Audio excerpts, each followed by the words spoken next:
Bonjour les amis, aujourd'hui bienvenue dans la test partie 1 du Galaxy S10e de Samsung.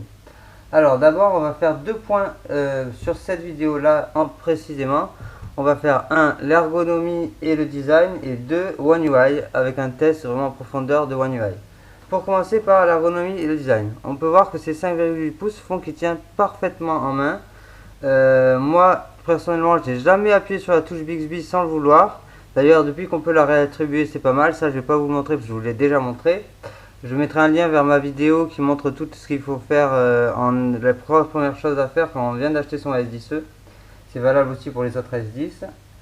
La prise en main est vraiment bonne, hein. On a le téléphone dans une main, on peut aller le faire glisser dans tous les sens. Le pouce va partout, de haut en bas, il va partout complètement.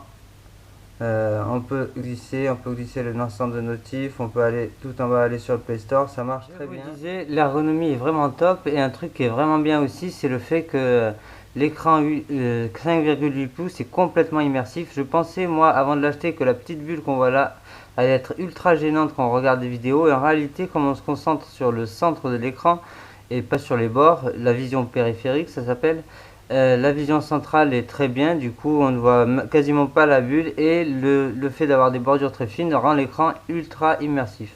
Ça je vais pouvoir le montrer par exemple sur une vidéo que j'ai téléchargée, un épisode de série. On va pas se dévoiler toute l'intrigue, mais en fait je vais vous montrer le début. Voilà, on voit que vraiment l'écran total c'est très immersif. C'est vraiment assez impressionnant quoi. Et la qualité est vraiment au top. Voilà pour l'ergonomie et le design. On va tout de suite passer à One UI. Je vais commencer par vous montrer quelque chose qui se passe quand on reçoit un SMS. Je vais recevoir un SMS.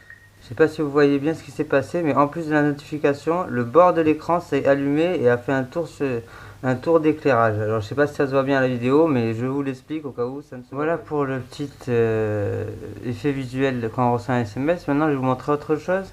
C'est Reminder. Reminder, c'est une application Samsung qui se trouve ici. Et en fait, j'y suis. Reminder, voilà, on va avoir tout simplement quand on a des appels manqués ou des SMS qu'on n'a pas lus, ils atterrissent ici. Si on n'a pas été les voir, voilà, vous voyez, appel de Tatiana, il est là. Et régulièrement, je vais vous montrer dans les paramètres. Voilà, le sonnerie unique, ajouter les caractères, me rappeler les appels refusés, et les tâches du calendrier sont rappelées, etc. Quand on veut un réveil, il ressonne plusieurs fois. Enfin bon, ça permet de rappeler à l'ordre la personne qui a le téléphone. On a un truc qui est assez marrant, c'est que l'icône horloge est à l'heure. Voilà, les aiguilles sont à la bonne heure. Bon, ça c'est complètement accessoire. Je vais maintenant vous parler d'une autre fonction d'Android, c'est bien du Galaxy S10, mais qui est arrivé avec Android Pie 9, c'est bien-être numérique. Alors pour ça on va dans les paramètres et on va sur bien-être numérique tout simplement. Alors dans bien-être numérique, on a le temps d'écran qu'on a fait, le nombre de déverrouillages, le nombre de notifications qu'on a reçues. Là j'ai fait 1 minute 53 du temps d'écran. Quand on clique dessus, on a tous les détails, on peut regarder les jours précédents. Et un truc qu'on peut faire surtout, c'est mettre une limite. Par exemple, Samsung Music, je mets 1 heure maximum.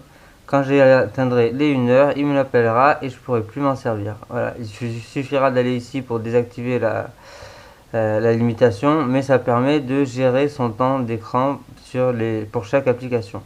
Voilà pour le bien-être numérique. On a un autre truc qui est super sur ce S10, c'est maintenance de l'appareil. On a le batterie, le stockage, la mémoire, la sécurité, tout est là dans un seul et même paramètre. On active le service anti-programmation. On voit qu'on a un antivirus, un gestionnaire de RAM qui permet de nettoyer la RAM, avec, je vous montrerai après, un petit widget qui permet de le faire directement depuis l'écran d'accueil. On a une façon de gérer le stockage, on peut nettoyer aussi, et la batterie pour avoir toutes les options par rapport à la batterie, ce qui a utilisé de la batterie, etc.